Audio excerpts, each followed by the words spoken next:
Hello. So, today we're getting right into the intro here of Mr. Driller. And I know this looks kind of hideous. It's not a problem with the video. It just looks that way. I don't know why this is so badly compressed. You're also probably going to notice the sound is really low on this one. You're going to find out why in just a little bit here.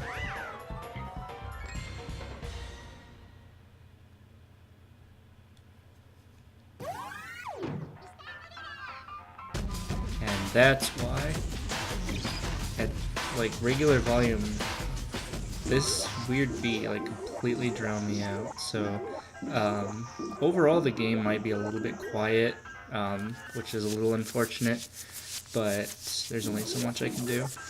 So you may be wanting to know what Mr. Driller is all about, and maybe the intro didn't mean a freaking goddamn thing to you. Entirely possible. So let's just get right into arcade mode. And I think that you'll see pretty quickly like the basic concept here. So we're just kind of like drilling blocks, and the idea is that we need to keep up our air by collecting these capsules, and try not to be crushed to death by colorful, brightly colored blocks. So it's pretty straightforward. It's actually an arcade port.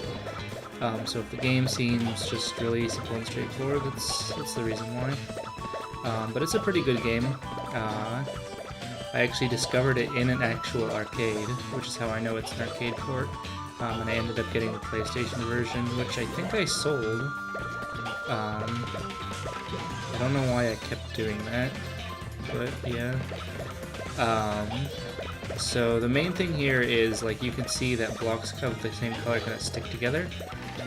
We've also got these weird brown blocks. Basically, like, you don't want to break those because, first of all, they take 3 hits, which just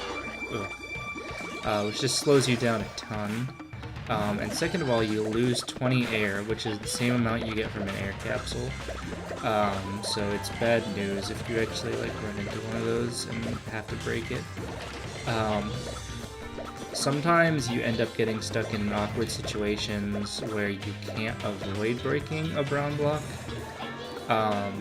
Mr. Driller can only step up 1 block at a time, and so like in the more advanced areas there can be just really dense arrangements of brown blocks that kind of get you trapped. That sucks, and at that point you're just gonna have to bite the bullet. So yeah, from here there's not a whole lot more to explain. I mean, the gameplay obviously gets more tricky, more advanced as you get deeper in. But that's the basic concept. It's just a fun little game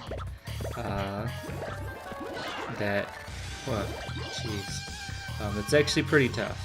I will say that. And I can kind of see like why I got bored of this game, because once you see like the basic concept, there's just not a lot to it. Not that there's not like a lot to do, but just like there's not so much variety just because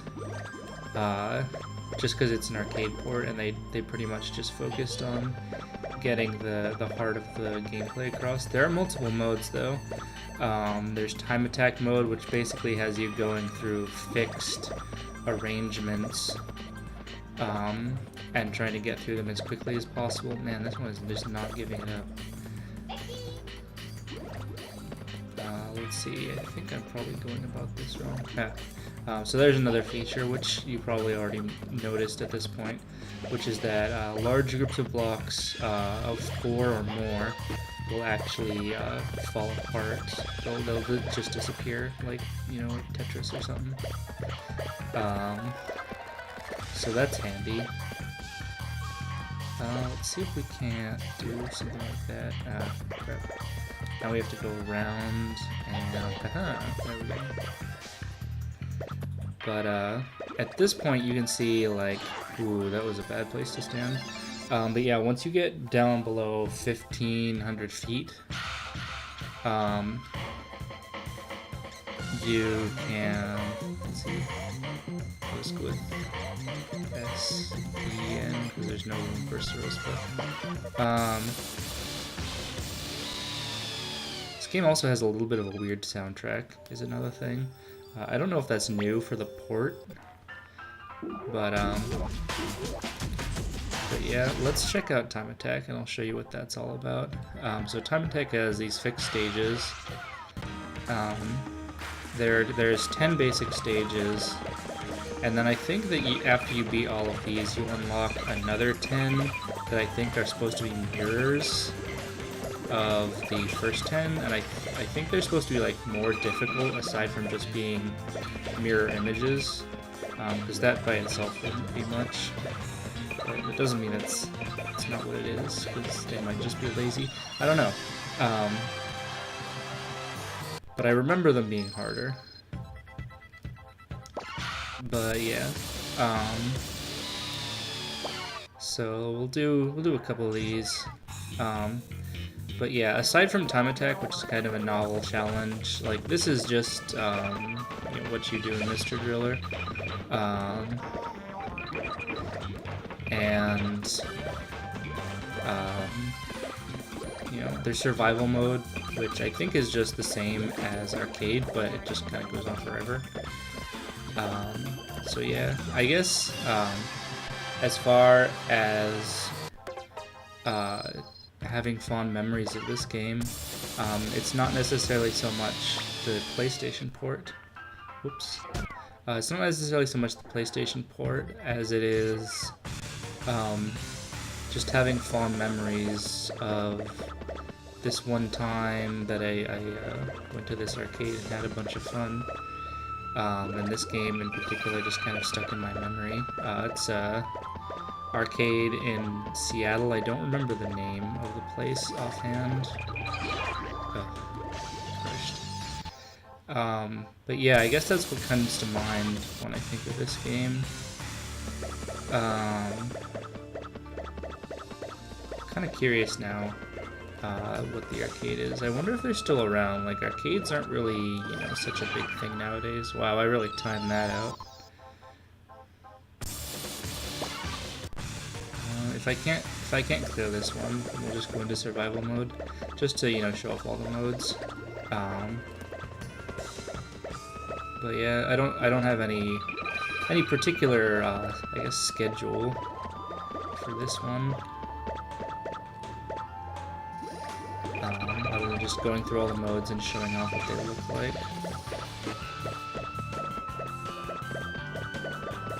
And I think collecting the clocks, well, I guess it might be kind of obvious, just gives you extra time. So the one clocks will give you, well, it subtract 1 second from the clock for you. Yeah.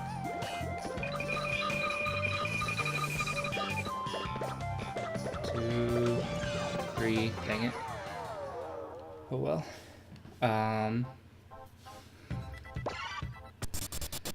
Whoa.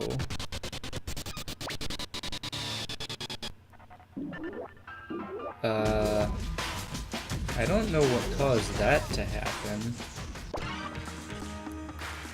That was weird. That didn't happen the other times. That was just that one.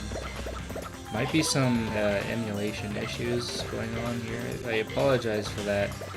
I'm sure that didn't sound very nice. But that's probably something to do with recording at the same time. So I don't know exactly what brought that on. I think that it wouldn't be a matter of my computer being able to run it, because this is a freaking good computer. So, which is one of the reasons I've been able to record so much lately, aside from just feeling motivated to do it. There's some games I haven't been able to record that I hope to be able to go back to at some point. Ooh, that was close. I realized that was a bad idea as soon as I did it. Yeah, I guess like the main thing to do if you were gonna play this game, is just like see, you know, like an arcade game, just see how high of a score you can get, or I guess in survival mode, how deep you can get, because I don't think it measures score. Ooh, yikes. I'm gonna replay the whole thing. No, thank you. I guess I get to the record and that does something. I don't know.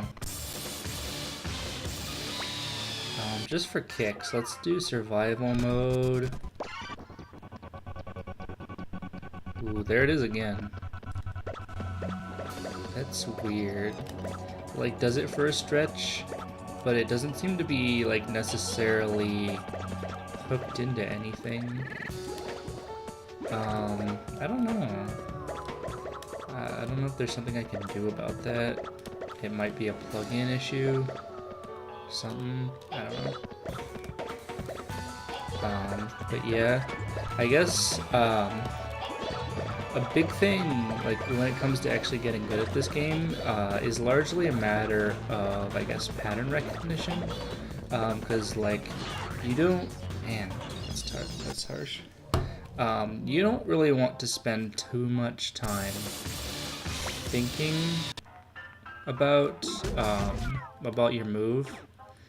Let's see if I can actually get like do a clear in 2500 mode, because I did get one off screen when I was playing this on my own. But yeah, just like thinking on the fly, like because you're basically dealing with random, like kind of randomized sub scenarios. You know, like each one of these air capsules is kind of surrounded by its own little randomized puzzle, and they have a lot of that was no good.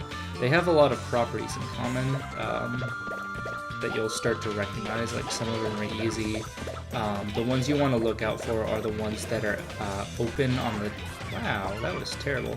The ones that are open on the sides and also have flat ground next to them.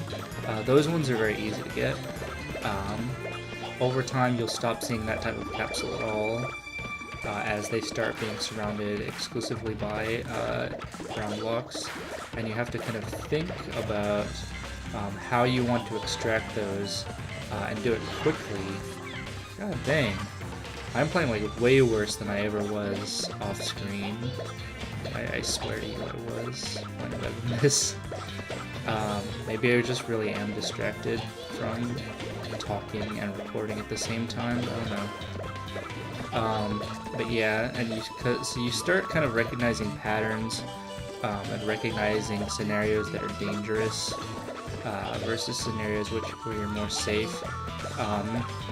Especially if you can recognize ahead of time what the blocks will do. As you can see, like whether a block will fall on you or whether it will stop, it's highly dependent on the surrounding environment, the colors of the blocks around it. Sometimes you'll have a situation where a block falls and catches, but then it will clear. Dang!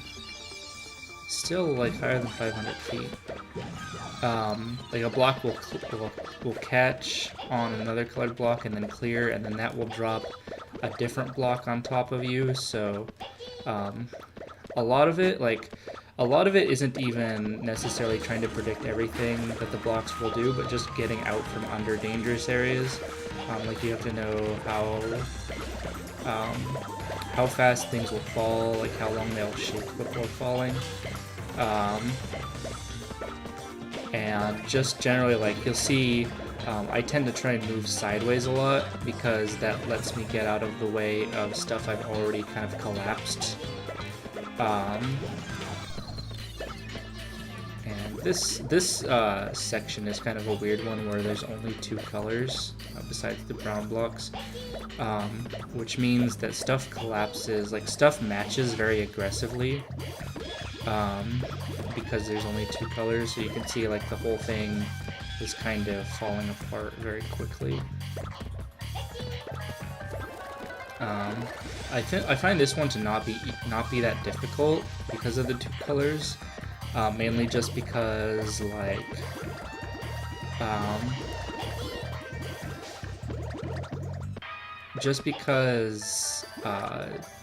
there's not very much above you to crush you. Although you can be stupid and put things above you if you're moving into positions carelessly, like me.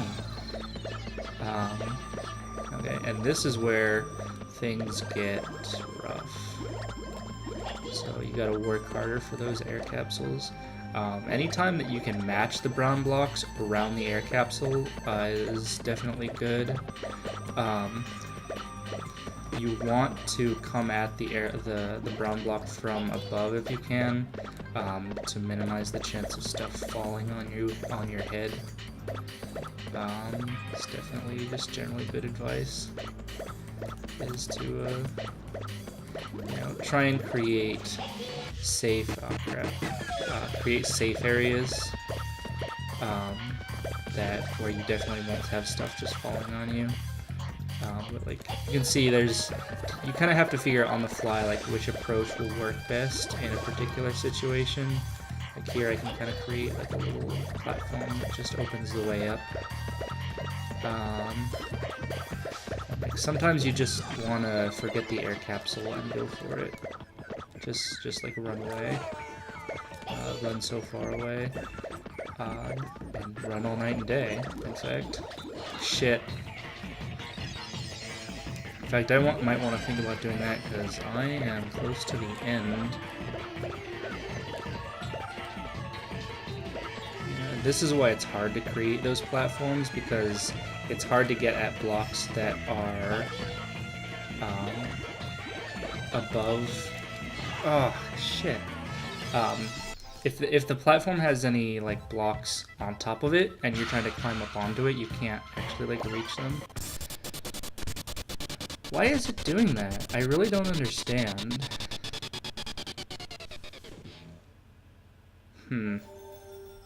I don't know. It's weird. I swear I'm gonna do this. I'm gonna get at least one. I want to get at least one clear on the Babby mode, and then maybe I can practice off screen and do like the grown-up mode with 5,000. We'll see. But yeah, I'm not gonna be able to do that on camera. We'll need half an hour of practice because I haven't even gotten below 2,500 at any point yet. Ooh, whoa, jeez.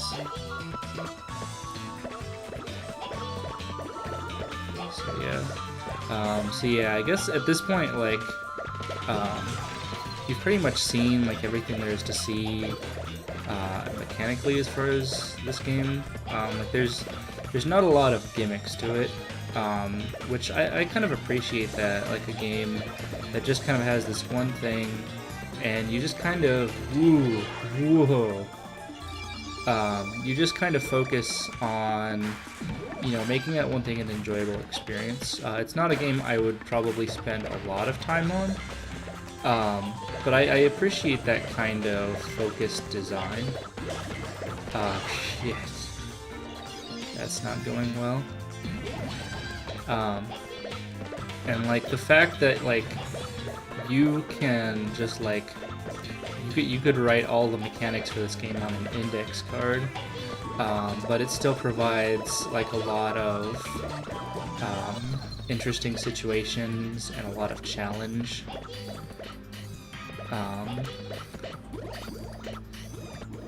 And so it's fun. I would recommend it.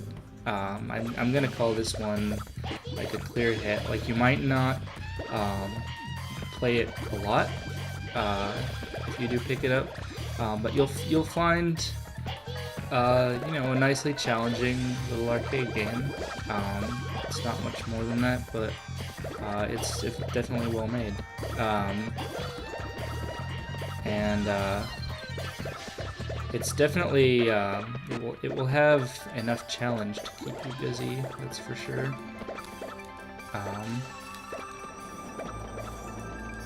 But yeah.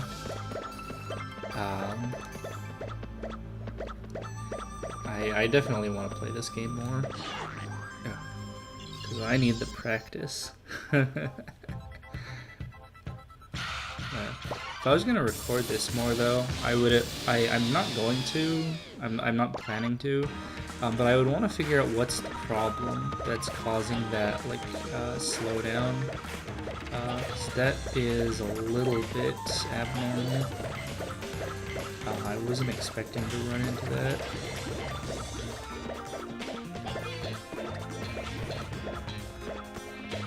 But I guess I've kind of got a little bit left of this episode, and I don't really have much to say. So, but I guess it's an endorsement of it that after I have run out of things to say, I still want to keep playing it. I want to have my victory on screen for everyone to see. Show how good I am at Mr. Driller, which is actually not that good.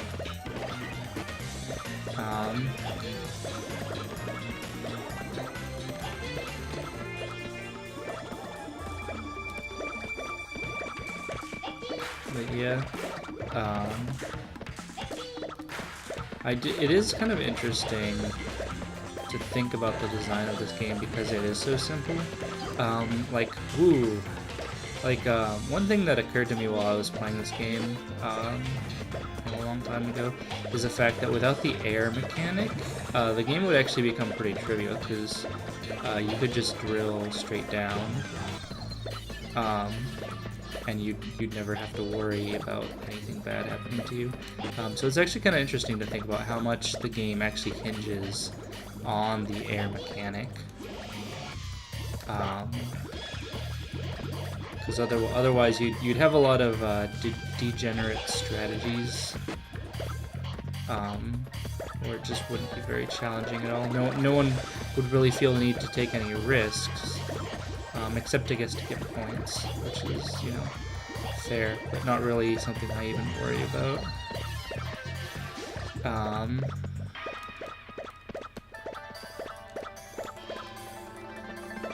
And actually, I'm kind of curious. I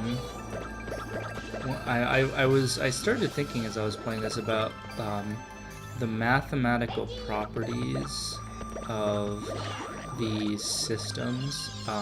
Mainly, I was thinking about the fact that, like, I actually don't know if there are like 3-color systems.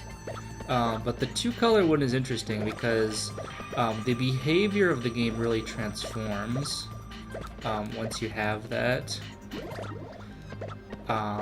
to where you go from a relatively stable system to having it where everything is just like constantly, like the whole level just disintegrates.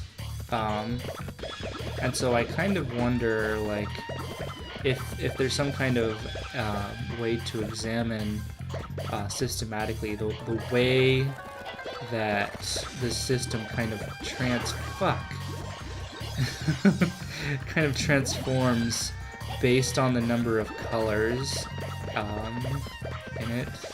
And for that purpose, you could probably ignore brown blocks since they're kind of rare. I don't know. It's possible that there aren't any like mathematically interesting properties you could get out of that. I'm not really sure, but it seems like something I could play with. Like, you could actually like write a simple simulation that like kind of generated a random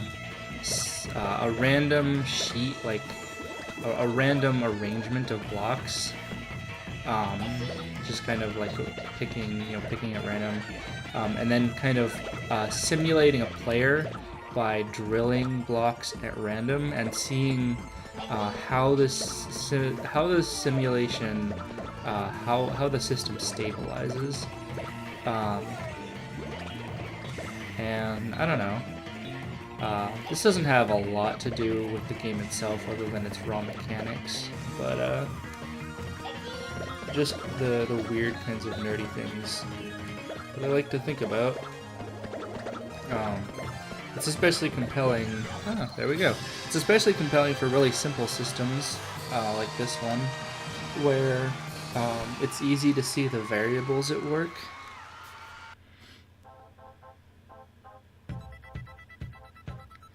You ready for 5,000 foot mode? Probably not. But we're 25 minutes in, I think, and starting to worry about the quality of the emulation here while I'm running traps. So probably this is a good time to cut it off. I think that the game I'm probably going to look at next is probably Jumping Flash, which is another game I have very fond memories of. So I guess I'll see you there whenever I decide to do that one. Maybe tonight, maybe some other time, who knows. So, see ya.